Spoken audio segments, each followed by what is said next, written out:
Dice: a su paso Jesús vio a un hombre que era ciego de nacimiento y sus discípulos le preguntaron: Rabí, para que este hombre haya nacido ciego, ¿quién pecó, él o sus padres? Ni él pecó ni sus padres, respondió Jesús, sino que esto sucedió para que la obra de Dios se hiciera evidente en su vida. Mientras sea de día, tenemos que llevar a cabo la obra del que me envió. Viene la noche cuando nadie puede trabajar. Mientras esté yo en el mundo, luz soy del mundo. Este hombre que se llama Jesús, espérenme. Dicho esto, escupió en el suelo, hizo barro con la saliva y se lo untó en los ojos al ciego, diciéndole: ve y lávate en el estanque de Siloé. El ciego fue y se lavó y al volver ya veía.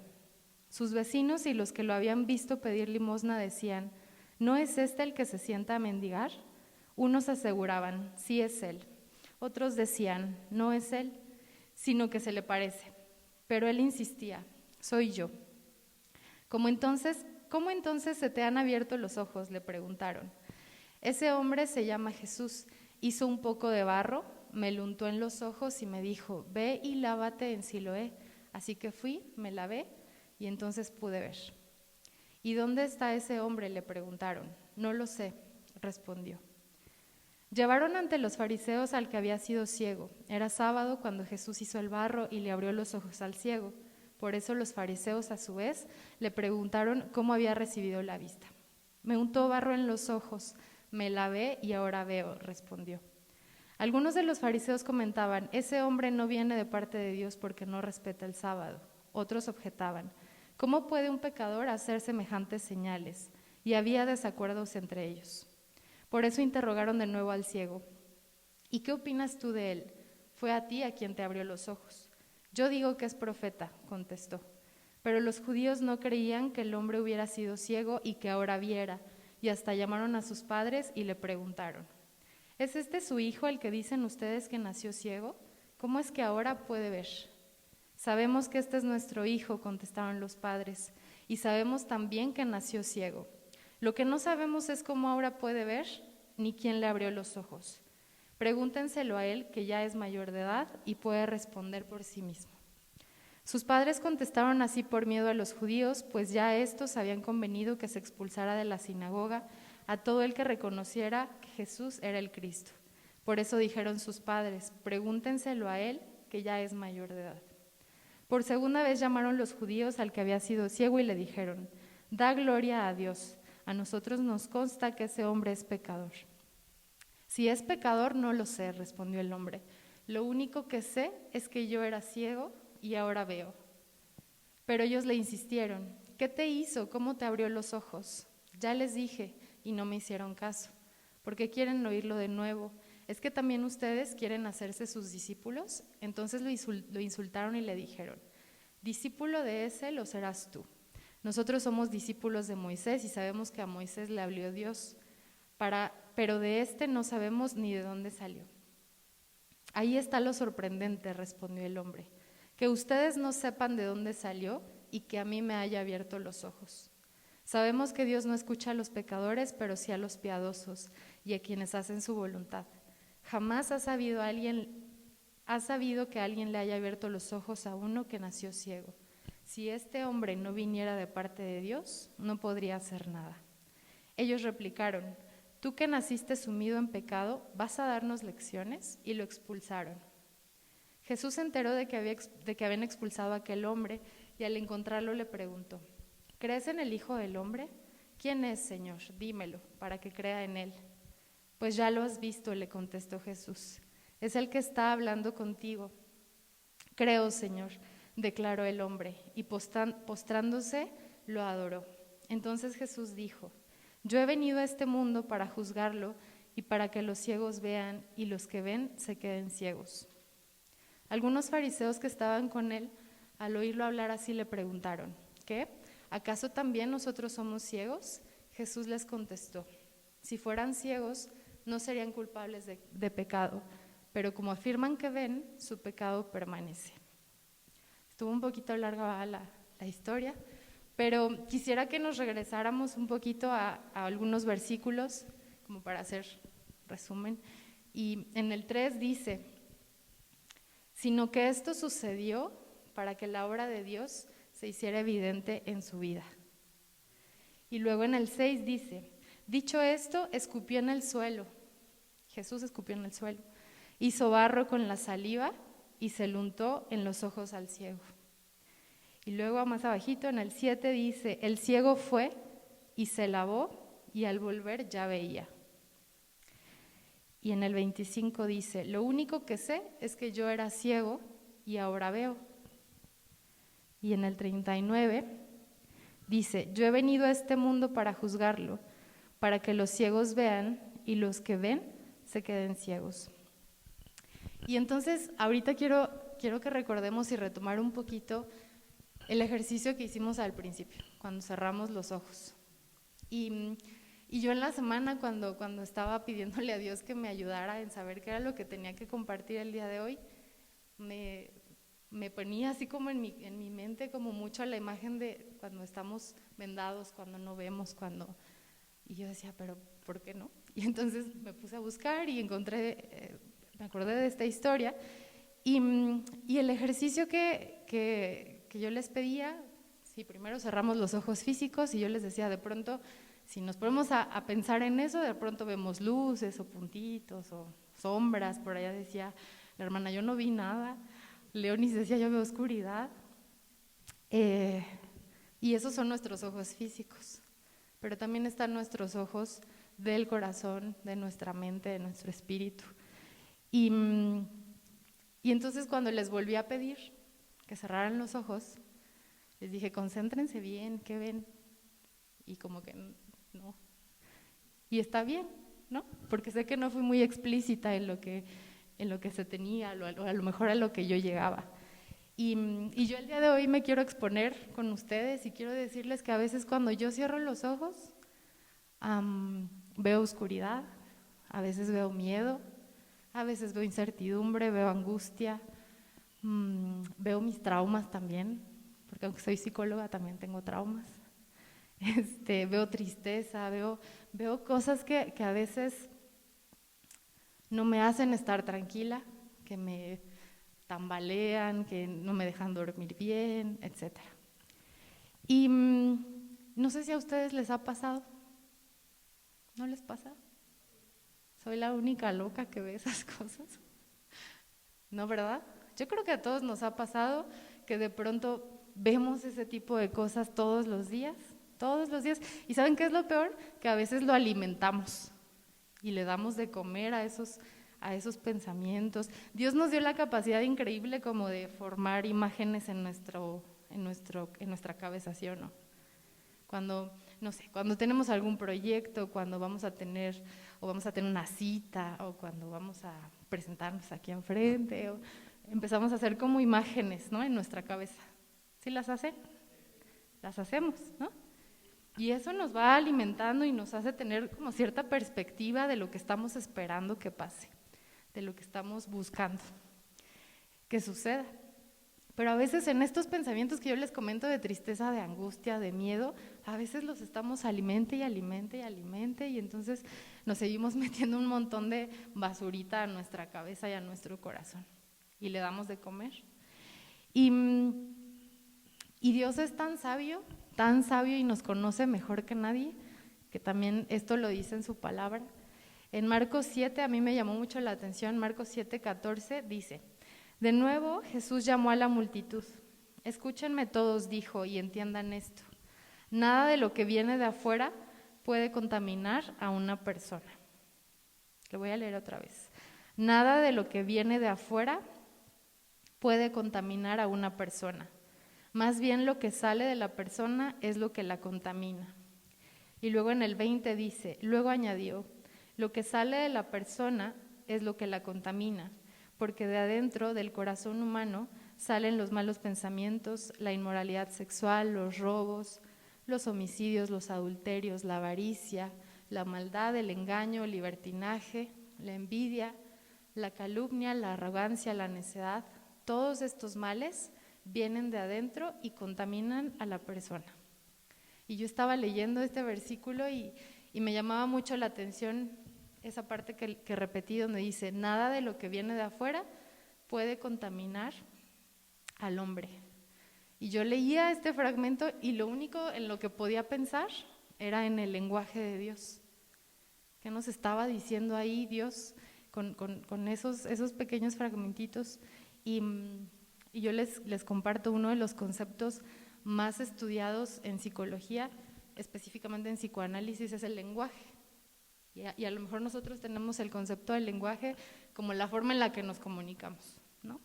No solo de palabras, sino hay muchos tipos de lenguajes, pero desde esta rama el lenguaje se ve más como algo que nos determina, como esas palabras que nosotros vamos metiendo a nuestra cabeza, a nuestro corazón, y nos van determinando, como la genética.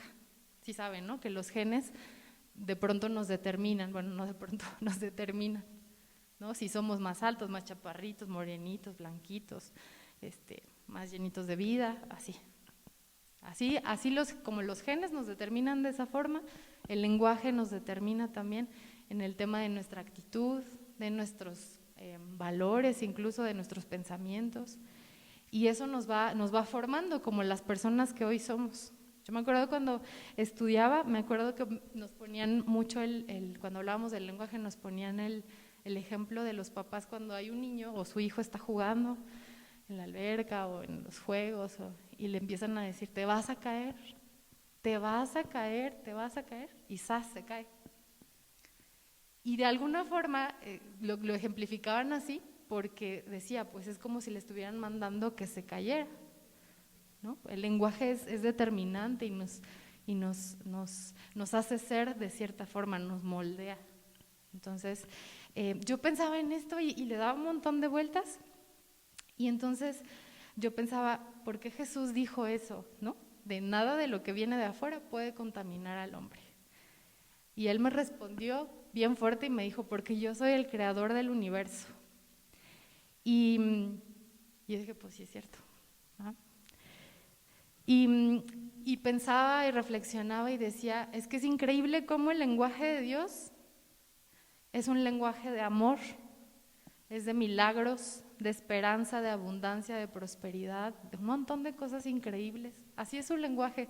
Si nosotros nos metemos así a ver la Biblia y a estudiarla, y como decía Zuko hace ratito, a veces a lo mejor estamos en un momento complicado y no vemos la respuesta, pero la realidad es que en la Biblia hay un montón de respuestas y hay un montón de lenguaje de amor.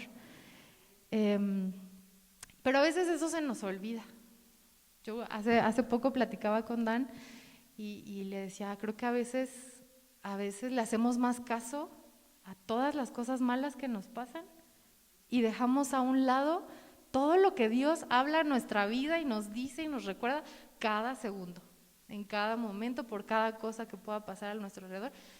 Por naturaleza así somos. Y por eso yo creo que Dios nos arropa como hijos, porque sabe que somos débiles en eso. Y entonces a veces nos enfocamos en eso y nos olvidamos exactamente de las maravillas que Dios ya creó para nosotros, que Él ya tiene para nosotros. Y yo estaba leyendo también por ahí Isaías y encontré algunos versículos que me gustaron mucho, que hace mucho también, cuando yo empezaba a conocer de Dios y empezaba a ver cómo se leía la Biblia, subrayaba todo lo que me gustaba y entonces me puse a leer mi Biblia antigua y me gustó mucho porque encontré todo esto. Y en Isaías 41:18 dice, son ejemplos del lenguaje de Dios, algunos ejemplos nada más. Abriré ríos en los montes y manantiales en medio de los valles. En el desierto abriré estanques de agua y manantiales en la tierra seca. Y yo decía, ¿quién rayos promete eso? ¿Quién? Y luego en Isaías 60 dice, levántate, resplandece, porque ha venido tu luz y la gloria de Jehová ha nacido sobre ti. Porque he aquí que tinieblas cubrirán la tierra y oscuridad las naciones, mas sobre ti amanecerá Jehová y sobre ti será vista su gloria. Amén. Y también en el 58 dice, el Señor los guiará continuamente, les dará agua cuando tengan sed y restaurará sus fuerzas. Serán como un huerto bien regado, como un manantial que nunca se seca. Yo leía esto y me acordaba de lo que les decía, ¿no? De las imágenes que de pronto hacemos en nuestra mente. Entonces, ¿qué pasa si cerramos los ojos y nos imaginamos que somos como un manantial que nunca se seca? Gracias a Él. Que Él nos dará agua cuando tengamos sed. Cualquier necesidad Él la va a cubrir, Él es bueno. Y restaurará nuestras fuerzas. A mí eso me estremece un montón porque a mí me ha restaurado muchas veces mis fuerzas, un montón de veces, todos los días incluso. Y entonces, bueno, yo leía esto, y también acá, por ejemplo, tenía la de Daniel 12:3 que dice, los entendidos resplandecerán como el resplandor del firmamento, y los que instruyen a muchos en la justicia serán como las estrellas por toda la eternidad. Otra vez, ¿quién promete eso? ¿Quién te dice que hará eso? Yo creo que solo Dios puede decir eso, y Él puede hacerlo, y Él lo hace, porque podemos escuchar un montón de promesas bien padres, cuando nos casamos, cuando estamos enamorados, muchas cosas, pero Dios lo cumple y Dios tiene ese plan para nosotros. Y creo que por eso Jesús decía, nada de lo que viene de afuera puede contaminar a una persona. Yo leo esto y yo pienso, ¿cómo toda esta palabra, algunos ejemplos que puse acá, cómo eso me puede contaminar? ¿Eso me puede contaminar? Yo creo que no. Toda la palabra de Dios, ¿cómo me va a contaminar? ¿Cómo me va a hacer daño? ¿Cómo eso va a crear pensamientos malos en mí? Pues no, yo decía, eso no me puede contaminar. Al contrario, Él me limpia, Él me restaura, Él me fortalece, me llena de vida, de energía. Y yo creo que por eso necesitamos más de Él y menos de nosotros. Más de Él, de lo que Él nos dice y menos de lo que el mundo nos está diciendo en este momento de la vida que sabemos, y ya hemos repasado un montón de veces que está complicado y muchas cosas, pero necesitamos más de Él, más de su lenguaje, que su lenguaje nos determine, que su lenguaje nos diga, tú eres esto, tú vas a hacer esto, tú tienes esto. Y yo creo que Dios, y lo he experimentado, porque por lo general yo soy alguien que puede darle muchas vueltas a las cosas y lo piensa y lo vuelve a repensar y así soy. Y yo creo que Dios todo el tiempo, todos los días, habla a nuestra mente y a nuestro corazón más que a nuestros oídos. Más a nuestra mente y a nuestro corazón. Yo creo que los sentidos, nuestro oído, nuestros ojos, nuestras manos, nuestros sentidos son el medio, pero el destino de su palabra creo que es nuestro corazón y es nuestra mente. Ahí es donde Él debe morar, ahí es donde su palabra debe de dar frutos. Ahí es en donde su palabra debe de vivir constantemente en nuestra vida. Y yo quisiera que hoy me ayudaran a orar para que Dios nos siga guiando y nos siga llenando de todo su lenguaje maravilloso, increíble, brillante, milagroso, que nos llene, que nos guíe, que nos fortalezca y que nosotros podamos hacer a un lado todo el demás lenguaje que a veces escuchamos, que viene desde nosotros y que a veces viene de afuera y nos contamina y se hace todo un show. Yo creo que Él es quien nos puede dar paz en medio de la oscuridad, en medio de esos valles que todos hemos atravesado, en los que nos desesperamos, en los que no sabemos hacia dónde, cómo, por qué, dónde. Pero Él es la respuesta. Su lenguaje es la respuesta, su lenguaje que nos determine.